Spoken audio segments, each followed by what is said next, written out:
ತುಂಬ ಚೆನ್ನಾಗಿದೆ. ರಾಧಿಕಾ ಒಂದೊಂದನ್ನು ತನ್ನ ಮೈ ಮೇಲೆ ಹಾಕ್ಕೊಂಡು ಕನ್ನಡಿ ನೋಡ್ಕೊಳ್ಳುತ್ತಾ ಹಿಗ್ಗದ್ಲು. ಊಟಕ್ಕೆ ಹೇಳು ವೇದ, ನಮ್ಮದು ಇನ್ನೂ ಊಟ ಆಗಿಲ್ಲ. ಬೇಡ ಅತ್ತಿಗೆ, ಊಟ ಮುಗಿಸ್ಕೊಂಡೇ ಬಂದೆ. ಅಣ್ಣ ಎಷ್ಟು ಹೊತ್ತಿಗೆ ಬರ್ತಾನೆ? ವೇದ ಮೆಲ್ಲನೆ ಪೀಟಿಕೆ ಹಾಕಿದ್ಲು. ಅವರು ಬರೋದು 6:30 ಆಗುತ್ತೆ. ಯಾಕೆ? ರಾಧಿಕಾ ಕೇಳಿದಾಗ ವೇದ ಉತ್ತರಿಸಲಿಲ್ಲ. ತಾಯಿಯತ್ತ ದೈನ್ಯವಾಗಿ ನೋಡಿದ್ಲು. ರುಕ್ಮಿಣಮ್ಮ ಊಟಕ್ಕೆ ತಟ್ಟೆ ಹಾಕಿ, ಬೆಳಗ್ಗೆ ಎಷ್ಟು ಹೊತ್ತಿಗೆ ಊಟ ಮಾಡಿರ್ತೀಯೋ ಏನೋ, ಬಾರೆ ನಮ್ಮ ಜೊತೆ ಕೂತು ಊಟ ಮಾಡು ಎಂದು ಒತ್ತಾಯ ಮಾಡಿ ಉಪಚರಿಸಿದಾಗ ಅವಳಿಗೆ ನಿರಾಕರಿಸಲಾಗಲಿಲ್ಲ. ತಾಯಿ ಅತ್ತಿಗೆಯ ಮಾತಿಗೆ ಅನ್ಯಮನಸ್ಕಳಾಗಿ ಉತ್ತರ ಕೊಡುತ್ತಾ ವೇದ ಅನ್ನದ ಅಗುಳಿನಲ್ಲಿ ಬೆರಳಾಡಿಸಿ ಎದ್ಲು. ರಾಧಿಕಾ ನಾದಿನಿಯೊಡನೆ ಕೊಂಚ ಹೊತ್ತು ಹರಟೆ, ನಂತರ ರೂಮಿಗೆ ಹೋಗಿ ಮಲಗಿದ ಮೇಲೆ ವೇದ ತಾಯಿಯ ರೂಮಿಗೆ ಬಂದಳು. ರುಕ್ಮಿಣಮ್ಮ ಎಲೆ ಅಡಿಕೆ ಹಾಕ್ಕೊಳ್ಳುತ್ತಾ ಆರಾಮವಾಗಿ ಹಾಸಿಗೆಗೆ ಹೊರಗೆ ಕುಳಿತಿದ್ರು. ಅಮ್ಮ, ನಾನು ನಿನ್ನ ಜೊತೆ ಮಾತನಾಡಬೇಕಿತ್ತು. ಕೂತ್ಕೋ ಬಾ. ನಿನ್ನ ಮಕ್ಕಳು ಬರೋದು ಇನ್ನೂ ಹೊತ್ತಾಗತ್ತಾ? ಒಂದು ಅರ್ಧ ಗಂಟೆ ಸುಧಾರಿಸ್ಕೊ. ಮನೆಗೆ ಹೋಗಿ ಮಾಡೋದು ಇದ್ದೇ ಇರುತ್ತೆ. ವೇದ ತಾಯಿಯ ಕಾಲ್ ಬಳಿ ಕುರ್ಚಿ ಎಳೆದುಕೊಂಡು ಕುಳಿತು ಗಂಟಲು ಸರಿಪಡಿಸ್ಕೊಂಡ್ಳು. ನಾನೀಗ ತುಂಬ ತೊಂದರೆಯಲ್ಲಿ ಇದ್ದೀನಮ್ಮ. ನಮ್ಮ ಬಿಸ್ನೆಸ್ ಇತ್ತೀಚೆಗೆ ತುಂಬ ಡಲ್ ಆಗಿದೆ. ಅಬಿಗೆ ಆರ್ಡರ್ಸ್ ಬರೋದು ಕಡಿಮೆ ಆಗಿಬಿಟ್ಟಿದೆ. ಈಗ ಅರ್ಜೆಂಟಾಗಿ 1,00,000 ರೂಪಾಯಿ ಬಂಡವಾಳ ಹಾಕದೆ ಹೋದರೆ ನಾವೆಲ್ಲ ಮುಳುಗಿ ಹೋಗ್ತೀವಿ. ರುಕ್ಮಿಣಮ್ಮನ ಮುಖ ಆತಂಕದಿಂದ ವಿವರಣವಾಯಿತು. ಏನೇ ನೀನು ಹೇಳ್ತಾ ಇರೋದು? ಅಭಿಜಿತ್ ಕೈ ತುಂಬ ಸಂಪಾದನೆ ಮಾಡ್ತಾರಲ್ಲೇ, ನಿಮ್ಮ ಬಿಸ್ನೆಸ್ ಚೆನ್ನಾಗಿ ನಡೀತಿತ್ತಲ್ಲ. ನೀನು ಯಾವ ಕಾಲದ ಕತೆ ಹೇಳ್ತಾ ಇದೆಯಮ್ಮ? ಈ ಬಿಸ್ನೆಸ್ ಕಾಂಟ್ರಾಕ್ಟ್ಗಳು ಶಾಶ್ವತನ? ಅದೇನು ತಿಂಗಳಿಗೆ ಸರಿಯಾಗಿ ಎಣಿಸ್ಕೊಳ್ಳೋ ಸರ್ಕಾರಿ ಸಂಬಳನ? ಅಬಿಗೆ ಈಗ ತಕ್ಷಣ 1,00,000 ಎಲ್ಲೂ ರೈಸ್ ಮಾಡೋಕ್ಕಾಗ್ತಿಲ್ಲ. ನೀನು ನನ್ನ ತಾಯಿಯಾಗಿ ಒಂದು ಸಹಾಯ ಮಾಡ್ತೀಯಾ? ವೇದ ತಾಯಿಯ ಕೈ ಹಿಡಿದು ಬೇಡ್ಕೊಂಡಾಗ ಅವಳಿಗೆ ತನ್ನ ಬಗ್ಗೆ ಹೀನಾಯವಾಯಿತು. ನಾನೇನು ಮಾಡಲಿ ಹೇಳು? ನಿನ್ನ ಅಣ್ಣನ ಹೆಸರಿನಲ್ಲಿ 6,00,000 ಇದೆಯಲ್ಲ, ಅದರಲ್ಲಿ ನನಗೆ 1,00,000 ಕೊಡ್ತೀಯೇನಮ್ಮ? ನನಗೆ ಖಂಡಿತ ನಿನ್ನ ಮುಂದೆ ನಿಂತು ದುಡ್ಡಿಗೆ ಕೈ ನೀಡೋಕೆ ಇಷ್ಟ ಇಲ್ಲ. ಆದರೆ ನನ್ನ ಮಕ್ಕಳ ಭವಿಷ್ಯಕ್ಕೋಸ್ಕರ ನಾನು ನನ್ನ ಸ್ವಾಭಿಮಾನ ಮರೆಯಲೇಬೇಕಾಗಿದೆ. ನಾನು ಚೆನ್ನಾಗಿ ಓದಿ ಕೈ ತುಂಬ ಸಂಪಾದಿಸ್ತಾ ಇದ್ದಿದ್ರೆ ಯಾರನ್ನ ಕೇಳ್ತಾನೂ ಇರಲಿಲ್ಲ ಎನ್ನುತ್ತಾ ವೇದ ಹತ್ತುಬಿಟ್ಲು. ಮಗಳ ಕಣ್ಣೀರು ಕಂಡು ರುಕ್ಮಿಣಮ್ಮ ಕರಗಿ ಹೋದರು. ಆ ದುಡ್ಡು ಯಾವತ್ತಿದ್ರೂ ನಿಂದೆ, ಕೊಡೋಕ್ಕೆ ನನಗೇನು ಅಭ್ಯಂತರ ಇಲ್ಲ ವೇದ. ಆದರೆ ಮುಂದೆ ನಿನಗೆ ಯಾವುದಕ್ಕಾದರೂ ಉಪಯೋಗಕ್ಕೆ ಬಂದಿರೋದು. ನಿನ್ನ ದುಡ್ಡು ಬಿಸ್ನೆಸ್ಗೆ ಹಾಕಿ ಲಾಭ ಬಂದರೆ ಸರಿ, ಒಂದು ವೇಳೆ ಅದು ನಷ್ಟ? ಅಮ್ಮ ಪ್ಲೀಸ್, ಅಪಶಕನ ಮಾತನಾಡಬೇಡ. ನೀನು ಈ ದುಡ್ಡು ಸಾಲ ಅಂತ ಕೊಡು. ಅಭಿ ತಿಂಗಳಿಗೆ 1,500 ರೂಪಾಯಿ ಇಂಟ್ರೆಸ್ಟ್ ಕೊಡ್ತಾರಂತೆ. ಅಣ್ಣನಿಗೂ ಈಗ ಪ್ರಾಬ್ಲಮ್ಸ್ ಇದೆ. ಬ್ಯಾಂಕಿನಿಂದ ಬರೋ ಬಡ್ಡಿಗಿಂತ ಜಾಸ್ತಿನೇ ನಾವು ಕೊಡ್ತೀವಲ್ಲ. ನಿಮಗಿದ್ರಿಂದ ಹೆಚ್ಚೇನು ತೊಂದರೆ ಆಗಲ್ಲ. ವೇದ ಹೇಳಿದಾಗ ರುಕ್ಮಿಣಮ್ಮ ಕೊಂಚ ಹೊತ್ತು ಮಾತನಾಡಲಿಲ್ಲ. ಯಾವಾಗ ಬೇಕು ನಿನಗೆ? ಅಣ್ಣ ಬರೋದು 6:30 ಆಗುತ್ತಂತೆ. ಅಲ್ಲಿವರೆಗೂ ನಾನು ಇರೋಕ್ಕಾಗಲ್ಲ. ನಾಳೆ ಅವನ ಜೊತೆ ಮಾತನಾಡಿ ನನಗೆ ದುಡ್ಡು ಕೊಡ್ತೀಯಾ? ವಿನೋದ್ಗೆ ನಾನು ಈಗಾಗಲೇ ಇದರ ಬಗ್ಗೆ ಏನೂ ಹೇಳಿಲ್ಲ. ನಾಳೆನೂ ನೀನು ಇಲ್ಲೇ ಬಂದರೆ ನಿಮ್ಮ ಅತ್ತಿಗೆ ಏನಾದರೂ ಅಂದ್ಕೊಂಡಾಳು. ಇಲ್ಲೇ ಬ್ಯಾಂಕ್ನಲ್ಲಿ ನನ್ನ ಹೆಸರಿಗೆ 1,00,000 FD ಹಾಕಿದ್ದೀನಿ. ಬಡ್ಡಿ ಹೋದರೂ ಚಿಂತೆ ಇಲ್ಲ. ನಾಳೆ ನಾಳಿದ್ರಲ್ಲಿ ಡ್ರಾ ಮಾಡಿಕೊಂಡು ನಾನೇ ನಿಮ್ಮನೆಗೆ ದುಡ್ಡು ತಂದುಕೊಡ್ತೀನಿ. ರುಕ್ಮಿಣಮ್ಮ ಭರವಸೆ ನೀಡಿದಾಗ ವೇದ ತಾಯಿಯ ತೆಕ್ಕೆಯಲ್ಲಿ ಬಿದ್ದು ಅಳ್ಳು ಆರಂಭಿಸಿದ್ಲು. ಅಭಿಜಿತ್ ಮನೆ ಬಿಟ್ಟು ಹೋದಾಗಲೆಲ್ಲ, ತನ್ನನ್ನು ಹೆದರಿಸಿದಾಗಲೆಲ್ಲ ಅವಳು ತಾಯಿಯ ಬಳಿ ಹೇಳ್ಕೊಂಡಿರಲಿಲ್ಲ. ಎಲ್ಲ ಸರಿ ಹೋಗುತ್ತೆ, ಸುಮ್ಮನಿರು ವೇದ. ಏನೋ ಒಂದೊಂದು ಸಲ ಕೆಟ್ಟಗಳಿಗೆ ಬರುತ್ತೆ. ಅದು ಬಿಟ್ಟರೆ ಏನು ಪ್ರಯೋಜನ ಆಗುತ್ತೆ? ನಾವೆಲ್ಲ ಇಲ್ವಾ ನಿನ್ನ ಸಹಾಯಕ್ಕೆ? ಧೈರ್ಯ ತನ್ಕೋ. ರುಕ್ಮಿಣಮ್ಮ ಮಗಳ ತಲೆ ಸವರಿ ಸಂತೈಸಿದ್ರು. ವೇದಾಳ ನಿರೀಕ್ಷೆಯಂತೆ ಅಭಿಜಿತ್ ಅಂದು ಮನೆಗೆ ಬರಲಿಲ್ಲ. ಡ್ಯಾಡಿ ಎಲ್ಲಮ್ಮ? ಮಕ್ಕಳು ಪ್ರಶ್ನಿಸಿದಾಗ ವೇದ ಹರಕೆಯ ಉತ್ತರ ನೀಡಿ ಅವರನ್ನು ನಂಬಿಸಿದ್ಲು. ಡ್ಯಾಡಿ ಬಿಸ್ನೆಸ್ ಸಂಬಂಧವಾಗಿ ಮದ್ರಾಸಿಗೆ ಹೋಗಿದ್ದಾರೆ. ನಾಳೆ ಖಂಡಿತ ಬಂದ್ಬಿಡ್ತಾರೆ. ಅಭಿಜಿತ್ ರಾತ್ರಿ 10 ಗಂಟೆಗೆ ಫೋನ್ ಮಾಡಿದಾಗ ವೇದಾಳಿಗೆ ಅವನನ್ನು ಬಾಯಿಗೆ ಬಂದಂತೆ ನಿಂದಿಸಬೇಕೆಂಬ ಕೋಪ ಹುಕ್ಕಿ ಬಂದರೂ ತಡೆದುಕೊಂಡು ನಿಧಾನವಾಗಿ ಹೇಳಿದ್ಲು, ಅಮ್ಮ ನಾಳೆ ದುಡ್ಡು ತಂದುಕೊಡ್ತಿದ್ದಾಳೆ. ಅಭಿ, ನೀವಿನ್ನು ಧೈರ್ಯವಾಗಿ ಮನೆಗೆ ಬರ್ಬೋದು. ಮಕ್ಕಳು ನಿಮ್ಮನ್ನು ತುಂಬ ನೆನೆಸ್ಕೊಳ್ತಿದ್ದಾರೆ ಎಂದು ಅವನ ಪ್ರತಿಕ್ರಿಯೆಗೂ ಕಾಯದೆ ರಿಸೀವರ್ ಇಟ್ಬಿಟ್ಲು. ಅವನು ಎಲ್ಲಿಂದ ಮಾತನಾಡ್ತಿದ್ದಾನೆಂದು ತಿಳಿದುಕೊಳ್ಳುವ ಕಾತುರ ಅವಳಿಗೆ ಇರಲಿಲ್ಲ.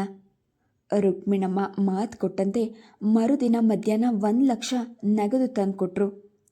ನಾನಿನ್ನು ವಿನೋದನಿಗೆ ಈ ವಿಷಯ ಹೇಳಿಲ್ಲ ವೇದ. ಪಾಪ, ಅವನ ಸಂಸಾರದ ತಾಪತ್ರೆಗಳೇ 100. ತಿಂಗಳಿಗೆ ಸರಿಯಾಗಿ ನಿಮ್ಮ ಯಜಮಾನರು ಬಡ್ಡಿ ಕೊಡ್ತಾರ್ತಾನೆ. ಅದನ್ನೇ ನಾನು ಬ್ಯಾಂಕಿನ ದುಡ್ಡು ಅಂಥೇಳಿ ವಿನೋದನಿಗೆ ತಿಂಗಳಿಗೆ ಕೊಡ್ತೀನಿ. ತಾಯಿಗೆ ತಾನು ಎಷ್ಟು ತೊಂದರೆ ಕೊಡ್ತಿದ್ದೇನೆ ಎಂದು ವೇದಾಳಿಗೆ ಜೀವ ಹಿಂಡಿದಷ್ಟಾಯಿತು. ಖಂಡಿತ ಬಡ್ಡಿ ಕೊಡೋದು ತಪ್ಪಿಸಲ್ಲ ಅಮ್ಮ. ಈ ಅಸಲು 1,00,000 ಕೂಡ ಬಿಸ್ನೆಸ್ ಇಂಪ್ರೂವ್ ಆದ ತಕ್ಷಣ ತೀರಿಸ್ಬಿಡ್ತೀವಿ. ಅಬಿಗೂ ಸ್ವಾಭಿಮಾನ ಇರಲ್ವಾ? ಅದು ಸರಿ, ಎಲ್ಲಿ ಅಭಿಜಿತ್? ಅಂಗಡಿಗೆ ಹೋಗಿದ್ದಾರಾ? ಸುಳ್ಳು ಹೇಳಲು ಅವಳ ನಾಲಿಗೆ ತಡವರಿಸಿತು. ರುಕ್ಮಿಣಮ್ಮ ಕೊಂಚ ಹೊತ್ತಿದ್ದು ವೇದ ಬಲವಂತ ಮಾಡಿದರೂ ಊಟಕ್ಕೆ ನಿಲ್ಲದೆ ಹೊರಟುಬಿಟ್ರು. ರಾಧಿಕಾ ನನಗೋಸ್ಕರ ಊಟ ಮಾಡದೆ ಕಾಯ್ತಾ ಇರ್ತಾಳೆ. ನಾನು ಮಲ್ಲೇಶ್ವರಕ್ಕೆ ಭಾಗೀರಥಿ ಮನೆಗೆ ಹೋಗಿ ಬರ್ತೀನಿ ಅಂತ ಸುಳ್ಳು ಹೇಳಿ ಬಂದಿದ್ದೀನಿ.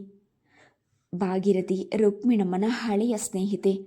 ಮಲ್ಲೇಶ್ವರಂನಲ್ಲಿ ಅವರ ಮನೆಗೆ ರುಕ್ಮಿಣಮ್ಮ ಆಗಾಗ ಭೇಟಿ ಕೊಡ್ತಿದ್ದಿದ್ದು ಅಪರೂಪವಾಗಿರಲಿಲ್ಲ. ವೇದ ಭಾರವಾದ ಹೃದಯದಿಂದಲೇ ಬೀಳ್ಕೊಟ್ಟು ದುಡ್ಡನ್ನು ಭದ್ರವಾಗಿ ಲಾಕರ್ನಲ್ಲಿಟ್ಲು. ಸಂಜೆ ಸುಮಾರು 6:30 ಹೊತ್ತಿಗೆ ಅಭಿಜಿತ್ ಏನೋ ನಡೆಯಲೇ ಇಲ್ಲ ಎಂಬಂತೆ ನಗನಗತಾ ಬಂದಾಗ ಮಕ್ಕಳಿಬ್ಬರು ಅವನಿಗೆ ತೆಕ್ಕೆ ಬಿದ್ದರು. ಡ್ಯಾಡಿ ಬಂದರು. ಅಭಿಜಿತ್ ಅವರಿಬ್ಬರನ್ನು ಎತ್ತಿ ಮುದ್ದಾಡಿದ. ಹಲೋ ಮೈ ಪೆಟ್ಸ್, ಡ್ಯಾಡಿನ ತುಂಬ ಮಿಸ್ ಮಾಡಿದ್ರಾ? ಇಬ್ಬರು ಸರಿಯಾಗಿ ಸ್ಕೂಲ್ಗೆ ಹೋಗ್ತಾ ಇದ್ರಾ? ಡ್ಯಾಡಿ, ನನಗೆ ಮದ್ರಾಸ್ನಿಂದ ಏನು ತಂದಿದ್ಯಾ? ಶ್ರೇಯಾ ಕೇಳಿದಾಗ ಅಭಿಜಿತ್ ತಟ್ಟನೆ ವೇದಾಳತ್ತ ನೋಡಿದ. ಅವಳು ನಿರ್ವಿಕಾರಕ ಚಿತ್ತದಿಂದ ಯಾವ ಮಾತಿಗೂ ಬಾರದೆ ಮಕ್ಕಳ ಯೂನಿಫಾರ್ಮ್ ಇಸ್ತ್ರಿ ಮಾಡ್ತಿದ್ಲು. ಸೊಂಟಕ್ಕೆ ಸೆರಗು ಸಿಕ್ಕಿಸಿದ್ರಿಂದ ಅವಳ ಹಾಲು ಬಿಳುಪಿನ ಬೆನ್ನು ಸೊಂಟ ಎತ್ತಿ ಕಾಣ್ತಿತ್ತು. ಅವಳ ಸೌಂದರ್ಯ ಕಂಡು ಅಭಿಜಿತ್ಗೆ ಆ ತಕ್ಷಣದಲ್ಲೇ ತನ್ನ ಹೆಂಡತಿ ಎಂಬ ಮೋಹ ಪ್ರೇಮ ಹುಕ್ಕಿ ಬಂತು. ಅವನು ಶ್ರೇಯಲ ಕೆನ್ನಿಗಿಂಡಿ, ಸಾರಿ ಚಿನ್ಮರಿ, ನಾನೇನು ಅವಸರದಿಂದ ತರೋಕ್ಕಾಗಲಿಲ್ಲ. ನಾಳೆನೇ ಶಾಪಿಂಗಿಗೆ ಕರ್ಕೊಂಡು ಹೋಗಿ ನಿಮ್ಮ ಇಬ್ಬರಿಗೂ ಏನು ಬೇಕೋ ಕೊಡಿಸ್ತೀನಿ ಎಂದಾಗ ಶ್ರೇಯಾಳು ಸುಪ್ರೀತಳಾಗಿ, ಏ ಶರು, ಕೇಳಿದ್ಯಾ? ಡ್ಯಾಡಿ ನಾಳೆ ನಮ್ಮನ್ನು ಶಾಪಿಂಗಿಗೆ ಕರ್ಕೊಂಡು ಹೋಗ್ತಾರಂತೆ ಕಣೋ ಎಂದು ಕೂಗುತ್ತಾ ಹೊರಗೋಡಿದಾಗ ಅಭಿಜಿತ್ ನಗತಾ ವೇದಾಳತ್ತ ನೋಡಿದ.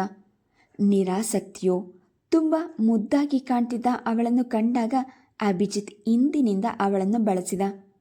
Darling, I missed you so much. ನೀನು ನನ್ನ ಬಗ್ಗೆ ಯೋಚನೆ ಮಾಡಲಿಲ್ವಾ? ವೇದ ಅವನ ಕೈ ತಳ್ಳಿ ಬಟ್ಟೆಗಳನ್ನು ರೂಮಿಗೆ ತೆಗೆದುಕೊಂಡು ಹೋದ್ಲು. ಹಿಂತಿರುಗಿ ಬರುವಾಗ ನೋಟಿನ ಕಂತೆಗಳನ್ನು ಹಿಡಿದು ಒರಟಾಗಿ ಅವನ ಮುಂದಿಟ್ಲು. ಅದನ್ನು ಕಂಡು ಕೂಡಲೇ ಅವನ ಮುಖ 3 ಆರಗಲ ಅರಳಿತು. ಹೋ ಥ್ಯಾಂಕ್ಸ್ ವೇದ. ನೋಡಿದ್ಯಾ, ಅದಕ್ಕೆ ಒಳ್ಳೆ ಹೆಂಡತಿ ಸಿಗೋಕ್ಕೂ ಪುಣ್ಯ ಮಾಡಿರಬೇಕು ಅಂತ ಹೇಳೋದು. ನನ್ನ ಕಷ್ಟ ಅರ್ಥ ಮಾಡಿಕೊಂಡು ನೀನು ಎಷ್ಟು ಕೋಪರೇಟ್ ಮಾಡ್ತಿದ್ಯಲ್ಲ.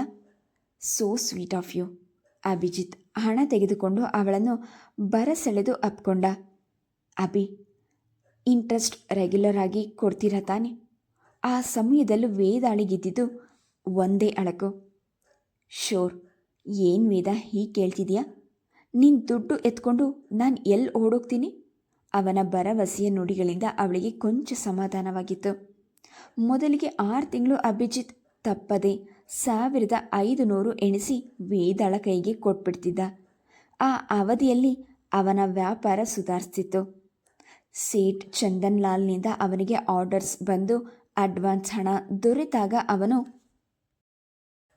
ಖುಷಿಯಾದ. ಆ ಸಂತೋಷದಲ್ಲಿ ಅಭಿಜಿತ್ ಹೆಂಡತಿ ಮಕ್ಕಳನ್ನು ಡೆಲ್ಲಿ, ನೈತಾಲ್ ಪ್ರವಾಸಕ್ಕೆ ಕರೆದೊಯ್ದ. ಮದುವೆಯಾದ ಹೊಸದರಲ್ಲಿ ಹನಿಮೂನ್ಗೆಂದು ಕೊಡೆಕೆನಾಲ್ಗೆ ಹೋದ್ಮೇಲೆ ವೇದ ಊರು ಬಿಟ್ಟು ಬೇರೆ ಎಲ್ಲೂ ಹೋಗುವ ಅವಕಾಶವೇ ಇರಲಿಲ್ಲ. ನೈತಾಲ್ ತಂಪಿನ ಹವಾಗುಣ, ನಿಸರ್ಗ ಸೌಂದರ್ಯ ಅವಳ ಮನಸ್ಸನ್ನು ಸುಪ್ರೀತಗೊಳಿಸಿತು. ವರ್ಷಕ್ಕೊಂದ್ಸಲ ಈ ತರಹ ಟೂರ್ ಪ್ರೋಗ್ರಾಮ್ ಹಾಕ್ಕೊಂಡ್ರೆ ನಮಗೂ ಲೈಫ್ನಲ್ಲಿ ಚೇಂಜಸ್ ಇರುತ್ತೆ ಅಲ್ವಾ ಅಭಿ? ಅಭಿಜಿತ್ ಅವಳ ಕೆನ್ನೆಗೆ ತುಟಿ ಒತ್ತಿ ಮೆಲ್ಲನೆ ಹೇಳ್ದ. Yes, a refreshing romantic change. ಮಕ್ಕಳನ್ನು ನೋಡಿದ್ರ ಭಾರಿ ಖುಷಿಯಲ್ಲಿದ್ದಾರಲ್ಲ. ಅವರುಗಳಿಗೂ ಮನೆ, ಸ್ಕೂಲ್ ಅಂತ ಲೈಫ್ ಸ್ಟೈಲ್ ಬೇಜಾರಾಗಿತ್ತು. ವೇದಾಳ ಮಾತು ನಿಜವಾಗಿತ್ತು. ಡ್ಯಾಡಿ, ಮಮ್ಮಿ, ನಮಗೆ ಸ್ಕೂಲ್ ಬೇಡ, ಪಾಠನೂ ಬೇಡ, ಇಲ್ಲೇ ಇದ್ಬಿಡೋಣ ಎಂದು ಹಠ ಹಿಡಿದು ಇಬ್ಬರನ್ನು ರಮಿಸಿ ಒಪ್ಕೊಂಡು ಬೆಂಗಳೂರಿಗೆ ಹಿಂತಿರುಗಲು ವೇದ, ಅಭಿಜಿತ್ ಕಲಿತ ಬುದ್ಧಿಯೆಲ್ಲ ಖರ್ಚು ಮಾಡಬೇಕಾಯ್ತು. ಬೆಂಗಳೂರಿಗೆ ಬಂದ ಮೇಲೆ ವೇದ ಗೆಲುವು ಸಂತಸದ ಚಿಲುಮೆಯಾಗಿದ್ಲು. ತನ್ನ ಬದುಕು ಸದಾ ಹೀಗೆ ಹರ್ಷ ಉಲ್ಲಾಸದಿಂದ ತುಂಬಿರಬಾರ್ದೆ ಎಂದು ಮನಸ್ಸು ಹಂಬಲಿಸ್ತಿತ್ತು. ಮಕ್ಕಳು ನಿಧಾನವಾಗಿ ಪ್ರವಾಸದ ಅಮಲಿನಿಂದ ಹೊರಬಂದು ಪಾಠ ಪ್ರವಚನದತ್ತ ಗಮನ ಹರಿಸತೊಡಗಿದ್ರು. ಹೆಂಡತಿ ಮಕ್ಕಳನ್ನು ಒಂದು ನಿಮಿಷವೂ ಬಿಡದೆ ಹಚ್ಕೊಂಡು ಓಡಾಡ್ತಿದ್ದ ಅಭಿಜಿತ್ತನನ್ನು ಕಂಡಾಗ ವೇದಾಳಿಗೆ ಹಳೆಯದೆಲ್ಲ ಕನಸೇನೋ ಎನ್ನುವ ಭ್ರಮೆ ಉಂಟಾಗ್ತಿತ್ತು. ತಿಳಿ ನೀರಿನ ತೊರೆಯಂತೆ ಶಾಂತವಾಗಿ ಹರಿಯುತ್ತಿದ್ದ ಅವಳ ಸಂಸಾರ ನದಿಯಲ್ಲಿ ಕ್ರಮೇಣ ಅಶಾಂತಿಯ ತರಂಗಗಳು ಮೂಡಲು ಆರಂಭಿಸಿದಾಗ ವೇದ ಮತ್ತೆ ಹತಾಶಳಾದ್ಲು. ಅಭಿಜಿತ್ತಿನ ವ್ಯಾಪಾರ ಪುನಃ ಇಳಿಮುಖ ಆಗತೊಡಗಿತು. ಮನೆ ಮಡದಿ ಎಂದು ಕಾಳಜಿ ವಹಿಸ್ತಿದ್ದ ಅಭಿಜಿತ್ ಪುನಃ ಮನೆ ಸೆರೆದು ಗೆಳೆಯರ ಪಾರ್ಟಿಗಳು ಎಂದು ಅಲೆಯುತ್ತಿದ್ದ. ಗಂಡ ಕೊಂಚ ಆಸಕ್ತಿ ಪ್ರಾಮಾಣಿಕತೆಯಿಂದ ಬಿಸ್ನೆಸ್ ನೋಡಿಕೊಂಡಿದ್ರೆ ತಮಗೆ ನಷ್ಟ ಆಗ್ತಿರಲಿಲ್ಲ ಎಂದು ವೇದಾಳಿಗೆ ಅನಿಸ್ತಿತ್ತು. ಆದರೆ ಅಭಿಜಿತ್ತಿನ ಸ್ವಭಾವ ತೀರಾ ವಿರುದ್ಧವಾಗಿತ್ತು. ಅವನಿಗೆ ಹಣ, ಲಾಭ ಅನಾಯಾಸವಾಗಿ ಕೈ ಸೇರಬೇಕೆಂಬ ಬಯಕೆ. ಅದಕ್ಕಾಗಿ ಅವನೆಂದು ಶ್ರಮ ವಹಿಸಿ ದುಡಿತಿರಲಿಲ್ಲ. ಸ್ನೇಹಿತರನ್ನು ಸುಲಭವಾಗಿ ನಂಬಿ ಅವರ ವಶಕ್ಕೆ ಹಣಕಾಸಿನ ಜವಾಬ್ದಾರಿ ಒಪ್ಪಿಸಿ ತಾನು ನಿಶ್ಚಿಂತನಾಗಿ ಇರ್ತಿದ್ದ. ಹಣ ಕೈಗೆ ಬಂದರೆ ಉಳಿತಾಯ ಮಾಡದೆ ಪೋಲ್ ಮಾಡುವ ಅವನು ನಷ್ಟ ಒದಗಿದಾಗ ತಲೆಯ ಮೇಲೆ ಕೈ ಹೊತ್ತು ಕುಳಿತುಬಿಡ್ತಿದ್ದ. ಆಗ ಅವನ ಕೋಪ, ನಿರಾಶೆಗೆ ಬಲಿಯಾಗ್ತಿದ್ದುದು ಅವನ ಧರ್ಮಪತ್ನಿ. ನಿಮ್ಮನೆಯವರು ಮಾಡಿರೋ ಉಪಕಾರಕ್ಕೆ ತಿಂಗಳಿಗೆ ಸರಿಯಾಗಿ ಬಡ್ಡಿ ಬೇರೆ ಕೊಡಬೇಕು. ಅಳಿಯನಿಗೆ ಲಕ್ಷಾಂತರ ರೂಪಾಯಿ ವರದಕ್ಷಿಣೆ ಕೊಡೋ ಪುಣ್ಯಾತ್ಮರಿದ್ದಾರೆ. ನಿನ್ನ ಹಣೆ ಬರಹ, ನಿನ್ನನ್ನು ಕಟ್ಕೊಂಡು ನನ್ನ ಹಣೆ ಬರಹ ಹೇಗಾಯಿತು ಎಂದು ಗೊಣಗುತ್ತಲೇ ಹಣ ಕೊಡ್ತಿದ್ದ. ವೇದ ತಾಯಿಗಾಗಿ ಅವನ ಬಿರುನುಡಿಗಳನ್ನು ತುಟಿ ಕಚ್ಕೊಂಡು ಸಹಿಸ್ಕೊತಿದ್ಲು. ಕ್ರಮೇಣ ನಷ್ಟ ಜಾಸ್ತಿಯಾಗಿ ಅಭಿಜಿತ್ 1500 ರೂಪಾಯಿ ಕೊಡೋದನ್ನು ನಿಲ್ಲಿಸಿದಾಗ ವೇದಾಳಿಗೆ ದಿಗ್ಭ್ರಮೆ ಆಯಿತು. ಅಭಿ, ನಿಮ್ಮಿಂದ ನಮ್ಮ ತಾಯಿ ಕಷ್ಟದಲ್ಲಿ ಸಿಕ್ಕಾಕೊಂಡಿದ್ದಾರೆ. ಮನೆ ಎಕ್ಸ್ಪೆನ್ಸ್ ಕಡಿಮೆ ಮಾಡಿಯಾದರೂ ಆ ದುಡ್ಡು ಅವರಿಗೆ ಕೊಟ್ಬಿಡೋಣ. ಅತ್ತಿಗೆಗೆ ಈ ತಿಂಗಳು ಆಪರೇಷನ್ ಇದೆಯಂತೆ. ವಿನೋದ್ಗೆ ದುಡ್ಡು ಬೇಕಾಗತ್ತೆ. ನಾನು ಅಮ್ಮನಿಂದ ಸಾಲ ತಗೊಂಡಿದ್ದೀನಿ ಅಂತ ಅವನಿಗೆ ಗೊತ್ತಾದರೆ ನಾನು ನೀವು ನಮ್ಮಣ್ಣ ಅತ್ತಿಗೆ ಮುಂದೆ ಅವಮಾನದಿಂದ ತಲೆ ತಗ್ಗಿಸ್ಬೇಕಾಗತ್ತೆ. ಯು ಫೂಲ್, ನಾನು ನಿನಗೆ ಇನ್ಯಾವ ಭಾಷೆಯಲ್ಲಿ ಹೇಳಿ? ನನಗೆ 3 ಕಾಸು ಉಡ್ತಾ ಇಲ್ಲ. ನಿಮ್ಮ ಅಮ್ಮನಿಗೆ ನಾನು ಏನು ಕೊಡಲಿ? ನಿನಗೆ ಇನ್ನೂ ಮಾನ ಮರ್ಯಾದೆ ಬಗ್ಗೆ ಯೋಚನೆನಾ? ಗಂಡನ ಕೈ ಖಾಲಿಯಾದಾಗಲೂ ನೀನು ತವರ ಮನೆಯಲ್ಲಿ ಮರ್ಯಾದೆಯ ಕಿರೀಟ ತಗೊಂಡು ಮೆರೆದಾಡಬೇಕಾ? ಅಭಿಜಿತ್ ದೊಡ್ಡ ದನಿಯಲ್ಲಿ ಕೂಗಾಡಿದಾಗ ವೇದಾಳಿಗೆ ವಿಚಿತ್ರ ಸಂಕಟವಾಯಿತು. ಹಾಗಾದರೆ ನೀವ್ಯಾಕೆ ಸಾಲ ಅಂತ ನಮ್ಮ ತಾಯಿ ಹತ್ರ ದುಡ್ಡು ತಗೊಬೇಕಿತ್ತು? ಇಂಟ್ರೆಸ್ಟ್ ಕೊಡೋಕೆ ಆಗದೆ ಇದ್ದರೂ ನೀವು ನಿಜಕ್ಕೂ ಹಸಲು ಕೊಡ್ತೀರಾ? ಅಭಿಜಿತ್ ಅವಳತ್ತ ಧಾವಿಸಿ ಅವಳನ್ನು ಹೊಡೆಯುವಂತೆ ಕೈ ಎತ್ತಿದ. ನನ್ನನ್ನು ರೇಗಿಸ್ಬೇಡ ನೋಡು. ನಿಮ್ಮಮ್ಮ ತಿರುಬೋಕಿ ಹಾಗೆ ಅಳಿಯನಿಂದಲೇ ದುಡ್ಡು ವಾಪಸ್ ಕೇಳ್ತಿದ್ದಾಳ. ಆ ದುಡ್ಡು ನಿಮ್ಮ ಅಪ್ಪ ನಿನಗೋಸ್ಕರ ತಾನೇ ಇಟ್ಟಿದ್ದು? ಹೌದು.